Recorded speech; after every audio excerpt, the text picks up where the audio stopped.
Hey, what's up? It's me, Awesome Ali, and welcome back to another Wellness Wisdom interview from the Wellness Wisdom book. Today, we are joined by one of the authors. Her name is Melanie Cross, and she happens to be a nurse practitioner and plant medicine expert. So please help me give her a warm welcome because today you're going to learn how to go from crappy to happy. So please give a warm welcome for Melanie Cross. Woo! That might have been the best intro I've ever had. So thank you. I was like excited. Yeah. How are you today? I'm good. I'm good. I'm happy to be here. Thanks for having me. How are you doing? I'm doing fantastic. Thank you for joining us. Our audience is very excited to have you on today, and I'm personally very excited to interview you today. So, without a further ado, let's get right into it with who are you and what do you do? So my name is Melanie Cross, as you said. I'm the nurse practitioner and functional plant medicine expert for active people who want to sleep at night. Mm, For people that want to elevate their health and not be held back from doing the things that they love to do and living the life that they love to live. I can show you how to go from feeling crappy to happy because I firmly believe when you have the right tools for your unique self, and maybe you're not old enough to know to feel this yet, but like maybe when you not. have these right tools, getting older and getting healthy doesn't have to suck, and it can be fun and it can be easy. I definitely have heard that expression before. Like, getting older sucks. You don't want to get older. Live in the moment right now. It all goes downhill. But today you're gonna help our audience, both youth and parents, figure out how they can live their best life from things like brain fog. I know that's going up on the rise right now. Also, sleep deprivation, things like that, and people waking up in the middle of the night. So we're super happy to have you on today. But before we even get how to get to solutions and stuff, can you share with our audience your story? Like, what caused you to enter this field of plant medicine? So my life kind of hit a bit of a turning point when I was around 38. So in addition to, as you mentioned, brain fog, I had this horrendous brain fog. Mm, And so in addition to that, and no energy, I was had some anxiety start to creep in. Um, I was holding on to weight no matter what I did, like every diet, exercise, supplement, detox. I mean, I literally did them all. But I still holding on to this weight. So in addition to all those things, my biggest issue I wasn't sleeping. And I mm, hadn't been sleeping for about 7 years at the time. We were talking about my kids were 5 and 7 at the time, and I just tried to kind of blame it on them. Like I got to always have that ear open, for my kids. But they were like, I I like should feel badly even saying they were like really good sleepers from like the very infant stage. So I could mhm. not, like, I can't blame it on them. So Yeah. I felt like pretty miserable. And it had kind of crept up on me a little bit. I didn't really know exactly how I got there. It was like, oh, once, and then I was like, oh, it's not that bad. Like I take care of sick people all day at work, and like I'm not one of them. So, I just kind of like put it off until finally I was like, I got to do something about this. And I knew I wasn't going to get my answer in the traditional medical model because I had spent 20 years working in that model with Uh, almost half that time as a nurse practitioner in primary care. And so if I went that route, I knew exactly what was going to happen. I'd basically be told I was fine. There's nothing wrong with you. You're getting older. This is part of the deal. Here's your antidepressant. There you go. And I was like, mm, no, I'm not gonna, that can't be like the best answer for this. So I've been a longtime advocate for plant medicine and cannabis. And so I'm like, I'm going to figure this out on my own. And that's what I did. And I started with sleep and using functional plant medicine. Like within a week, I was sleeping solidly through the night, which for people that don't sleep, like everything else it's just so hard to do yeah. really anything if you're not sleeping at night. So, once my sleep, as you were kind of mentioning how everyone's dealing with sleep issues, And then the repercussions of those sleep issues. So once I figured out my sleep, then everything else kind of like fell into alignment and got into place, like the brain fog, the energy, the stress, the anxiety, those things all got better. And then the weight just kind of fell off. Because a little like side note about weight is your body holds on to weight when it feels some sort of threat. And until you figure out what that threat is, your body's going to hold on to it. It doesn't matter. It's not like a calories in, calories out. I mean, that's almost too simplistic. So, once I figured out all those things and starting with my sleep, I was like, all right, I know there are lots of people that have these same problems. Yes. I'm gonna go see who I can help with this. We can help. I love that. So it started out with fixing your own problems, and then wait, I was able to fix it. There's probably other people, so you turn to that service oriented. Let me help some other person, and those once you the businesses that always tend to succeed in like the businesses that focus on the customer and helping others are always the ones that will succeed, because those are the ones that are like, oh, okay, what do people need, what are people looking for, how can I help them best, right? And to your it's interesting that you mentioned that it all makes sense now that you mentioned that your body holds on to fat when it feels stressed, right? When it feels threatened, and that explains what when people are stressed out, right? It's their natural instinct of their worry and anxiety, so they will tend to hold it on, right? Because it makes sense. Like back in the day, long, long ago, oh, the saber-tooth tiger times, right? They need to hold on to that because they don't know when their next meal might be, so they have to have that. So that makes a lot of sense. But in today's world, that not as much. So one other thing that you mentioned is sleep, the importance of sleep, and how that just fixes everything. Um, but when you experience sleep deprivation, a lot of symptoms start to happen, right? A lot of the other problems start to occur. And one thing that you mentioned in your chapter is how to recognize those symptoms and see what the actual cause is. So can you give us how symptoms are actually a gift from your body? Yeah, I mean, this sounds so cheesy, and like when people are in the throes of it and like, oh, suffer, not sleeping, the last thing they want to hear is, oh, your symptoms are a gift. But but I truly believe that your body is telling you something, and you can accept this gift. And like for me, not sleeping, my body was telling, there's a reason you're made to sleep. Your body is made to be well and stay well. We just got to get the stuff out of the way that's keeping it from being that way. And so you get that stuff out of the way by listening to your body, and not just like, like I did for so long. No. I was like, it's not that bad. I'm not that bad off. But, Mm, you either accept that gift and listen to your body and start to address that root cause, or you wait and you can see how that not so bad symptoms all of a sudden is real bad and maybe yeah. manifesting itself into some more of like even a diagnosable condition. So um it it is like just accepting that you're not broken. Your Yeah. body's not broken. It doesn't need to be fixed. You just need to almost get out of your own way.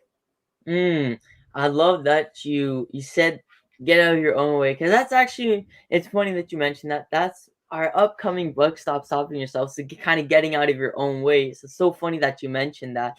Um, one other thing that I just remember is you mentioned that when you have symptoms, you're not broken. You just need to kind of put yourself back to where you were, right? Get out of the way. All right, yes, this is the problem. Now let's fix it. Let's continue so I can get back to my perfect self, my best possible self.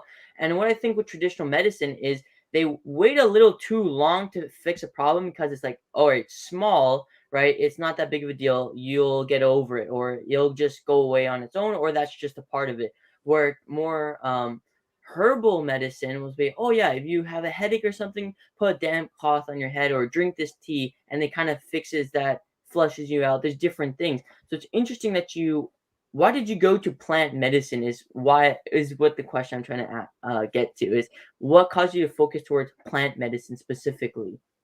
Well, as I mentioned, like I've long time advocate of plant medicine because I've seen its healing abilities. And so when I combined that with functional medicine, like for me was sleep. So I was able to sleep because of using cannabis in that first week, getting that deep restorative sleep. My root cause wasn't an endocannabinoid deficiency necessarily. However, that allowed me to sleep to like really dig into that root cause. So, figuring out why I wasn't sleeping. And for me, it was my gut health was out of, not balanced. I had some, excuse me, nutrient deficiencies, some food sensitivities, not addressing my stress, not acknowledging my stress. That was probably like top that, nobody wants to talk about. Talking about stress isn't too sexy, but the, like why cannabis and why plant medicine is because it accelerates people. It accelerates your progress. So then you can, it makes it a little bit easier and I think a little bit more fun. And I know we have some teens in the audience. And I just want to throw this out that I don't advocate cannabis use under the age of 21. So just want to throw that out there too. Yes, no, that is important. So thank you. Because new research has come out that taking cannabis under 21 slows your brain development out, right? Correct me if I'm wrong on that. But that's what I read towards that. So thank you for that caution and warning there.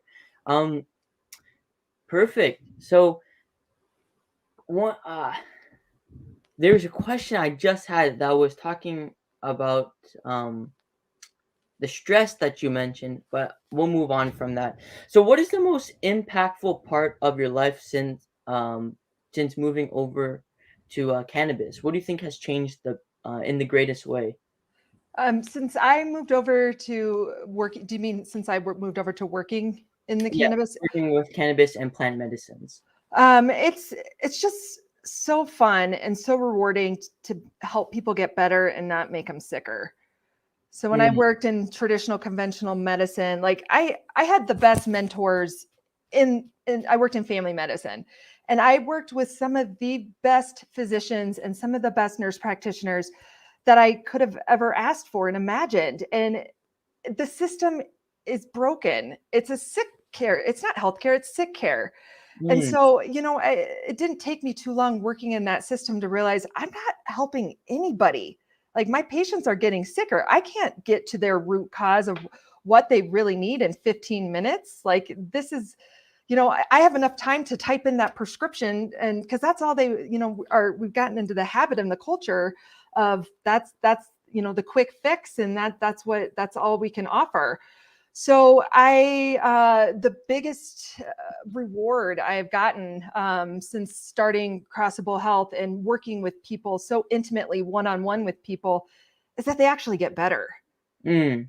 And then seeing that impact and not just their lives, but anyone that shares their space, their family, their friends, seeing how it's impactful of their careers. I had a client that, oh, this was so awesome. Like she got recruited for a job that she would not have even really thought about like taking. And well, because she's like, oh, that's not really, I don't think that is the right position for me, or I'm good enough.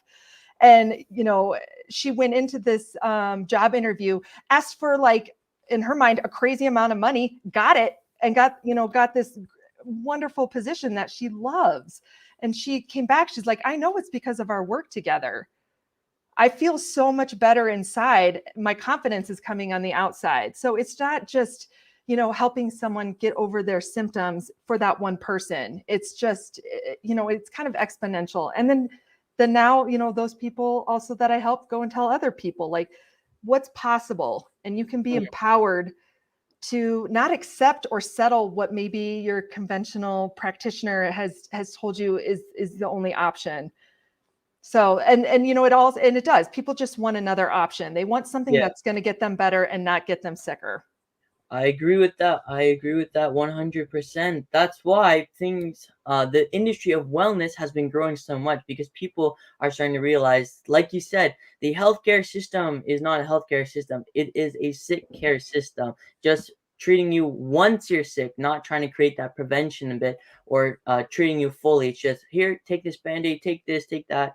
And maybe that does help. Maybe it's not the best route, but I like how you said that, and so does Anissa. She said that is so true. The sick care. Um, if you could change something currently with our healthcare system, what would that be? Like maybe two things that you feel are need to change the most.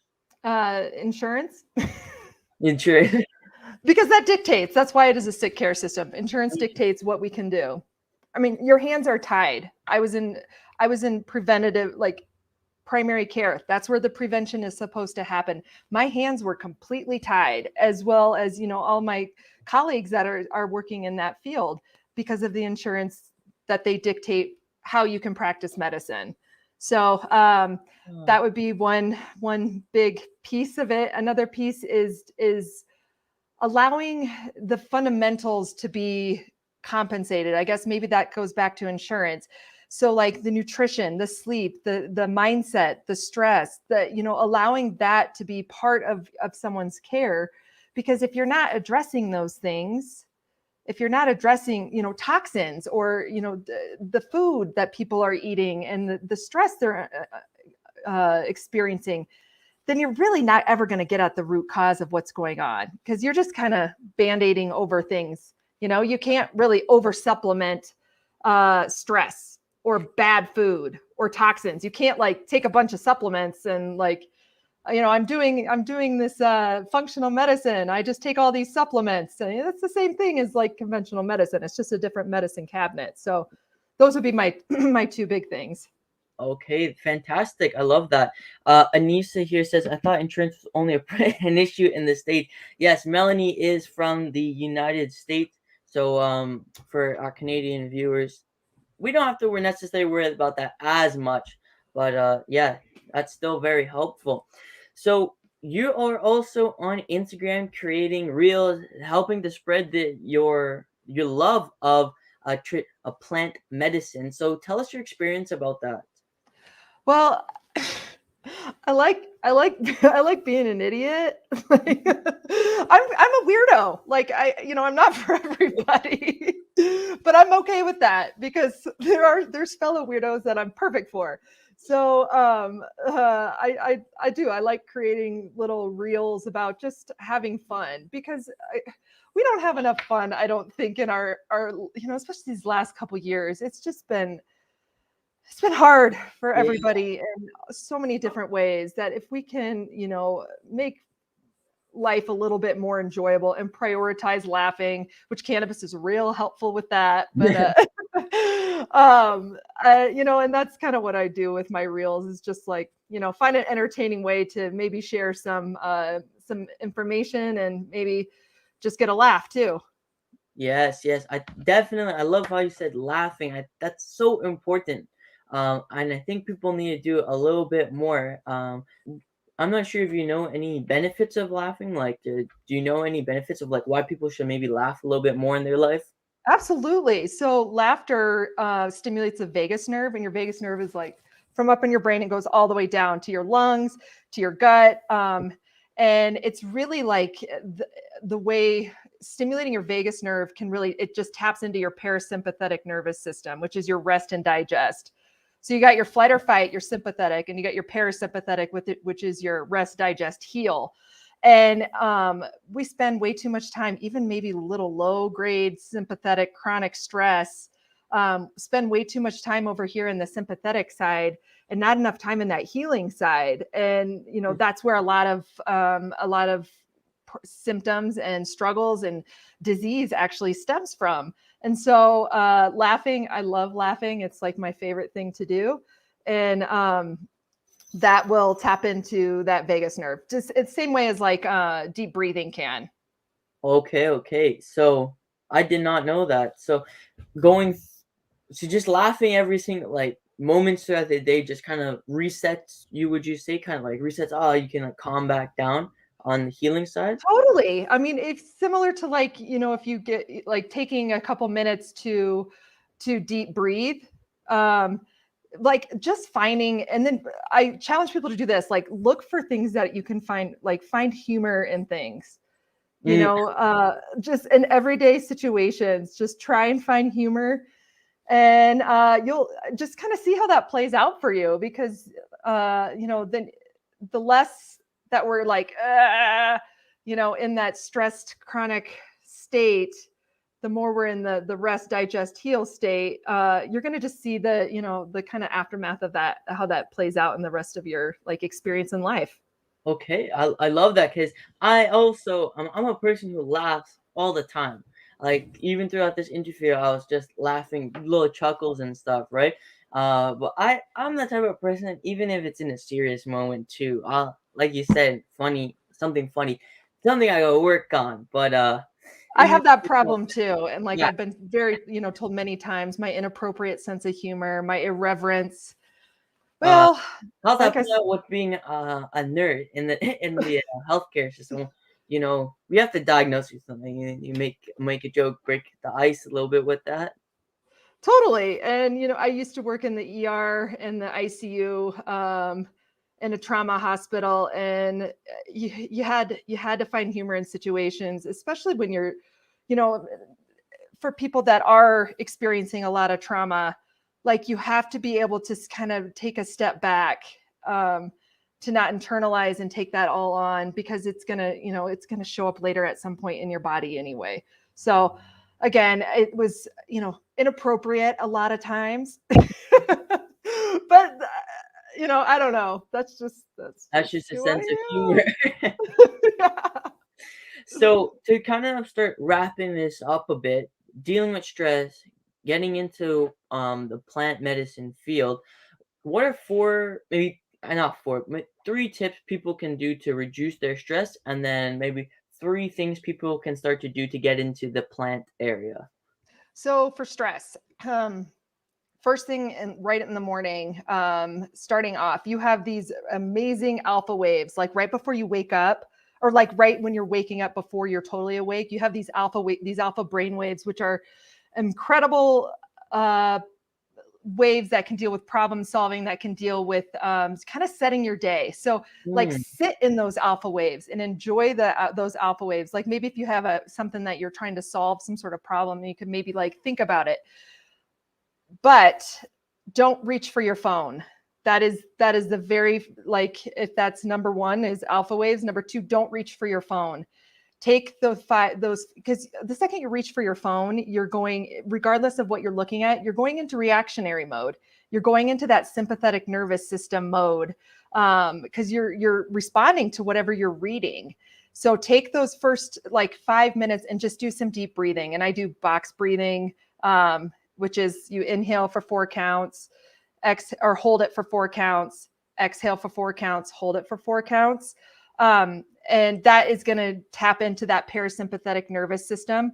So those two things. And then the third thing that I write, we're talking like first thing in the morning for Yeah. stress reduction, is chug a glass of water. So I always have like a big mason jar next to my bed, but that is another way that you're going to stimulate that vagus nerve and get into that parasympathetic nervous system. So if you're starting your day like a little bit lower Yeah. on your stress scale, when stuff comes at you, because it's going to come at you regardless, that's just how your day is going to be. You're going to be able to handle it a little bit better. So maybe you're going from here to here instead of starting here and going all the way up to here. So those are the three things that I would say for stress reduction. For plant medicine, number one is work with a practitioner. Don't do this on your own. Cannabis is just like, I'm not for everybody. Cannabis is not for everybody. And I work with people to find a very safe way that they can implement this for a very specific targeted reason while we're using the cannabis, and for a very specific targeted time. Like I don't use anything for sleep anymore, and I haven't for a couple years. So working with a practitioner, I think is very key. And having maybe an open mind about it, Mhm. um, Yeah. I think is kind of goes along with that. So I think actually the two big ones, like I just not trying to figure it out on your own, because cannabis can interact with medications. You can maybe use the wrong method for what you're trying to help with. You can use the wrong product. You could use a bad product, like maybe you got some like CBD from like your gas station or something like that. Not that that'll probably harm you, but it's not going to probably help you. Well, maybe it could harm you. There could be some like pesticides and molds and heavy metals and whatnot in there, but Yeah. just make sure you know who you're working with.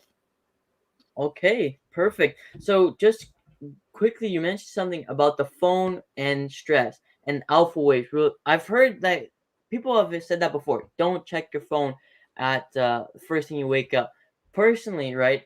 I have my alarm on my phone now, so that is like I hear that alarm, hit that snooze button instantly sometimes. So, would you suggest putting it on the other side of the bed, making or just going back to an old school alarm clock where you just hit it and you got to get up right away?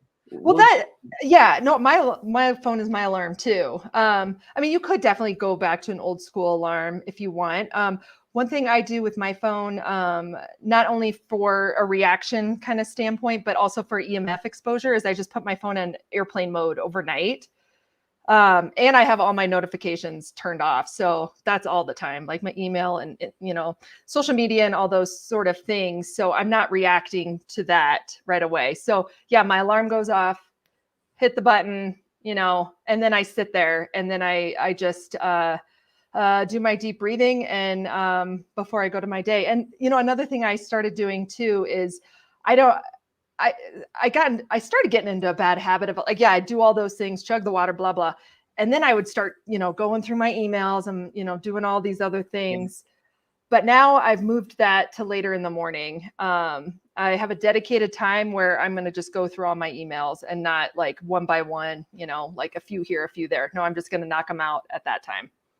Okay, I like that kind of, setting boundaries with the phone, of like, all right, I'll hit the snooze, wake up, do my rituals, hop in the shower and stuff. Then, okay, now once I'm already awake and stuff, I'll be able to get into that properly. So having that set time and that boundary. And with the alpha brainwaves, do they only occur when you're just waking up, just before you're fully awake and just before you fall asleep, or is there like other times too? That's a great question. I think you can tap into them with like hypnosis, and other like modalities of tapping into them. What I know best of, when they're occurring naturally is that, like that between that sleep wake time. Okay, for sure, for sure. Well, amazing. So that's something new I learned today. And what are your thoughts? Because that just brought up another point. What are your thoughts on those showers, right? Those nice warm showers? Because I know people in the past have said, once you enter that shower, why do people think so clear? Why do all those great thoughts come to people in those showers? Because they're super calm and relaxed. I'm not sure if you can help out with this, but what are some ways people can get back to that super relaxed state when they don't have to just jump in the shower? Yeah, I that was me too. Like I would have my best ideas. Oh, my very best. Like, So many oh, ideas. shower. Yeah, but it would. I mean, because I think that time, and that goes back to I think a little bit of mindfulness. And maybe in the shower, it's kind of just automatic. You don't have to really think about washing your hair, whatever. Like those steps are just so automatic that Mm, you allow your mind to just be and kind of expand and think about other things. So other times that you might be able to tap into that is again like, it doesn't have to be like first thing in the morning. It could be at any time, just taking a few minutes of just doing nothing and having that mindfulness and just like sitting in and being present in yourself. That I think that's a good way of trying to tap into that magical shower time as well. it's doing nothing. It seems so simple, yet so difficult sometimes. So funny you say do nothing. I remember just a few days ago, I was at school. I just zoned out, just zoned completely out. You could say daydreaming or something, but I just zoned in and on one thing, but yet zoned out. So I achieved the moment of doing nothing, but I felt like to go back into that state when you really stop thinking. It's like, oh, how do I do that? But that's the problem. It's not how you do something; it just happens. And I think that's where we get a little bit caught up in our heads, like, okay, this is the time to do nothing. And then you just start hearing everything, your fingers start twitching. It's like, oh, I gotta do something. And then So persevering through that. I don't know if you've ever gone through that too. Totally. And maybe you put like do nothing in your phone, like as an appointment, for yourself. Like, I'm gonna do nothing right Welcome now. to the door. Yes. What's that? I said yes. All right. Well, nothing. You can enter the room now. We can help you out today. Right, exactly. All right, Melanie. Well, so this has been an amazing interview. I've learned a lot today, and I think our audience has learned a lot. Where can people reach out to you? How can they book a call with you to maybe help assess them a little bit better and see how you can help them? Yeah, so Crossable Health is the name of my company. Crossable Health. You can see at the bottom here. That's my handle for Instagram. I'm active on Instagram and on Facebook. You can reach me at Crossable Health. And then, so if you just go to my website at crossablehealth.com, and I offer a free consultation call, just like a 30-minute consultation call where we can get really clear on what your health needs are and see if I can help you. And if so, like what that next step might be. Fantastic. So everyone go follow Melanie on her Instagram. Once again, it's coming through with the banner here. It is Crossable at Crossable Health, both for Facebook and Instagram. Book that consultation call. See how she can help you turn from crappy to happy. This was an amazing interview. And Melanie, once again, thank you so much. And this was presented by APSO. Awesome people shaping our world. Remember, you are awesome and you can make the world a better place. Bye. Bye. Thank you.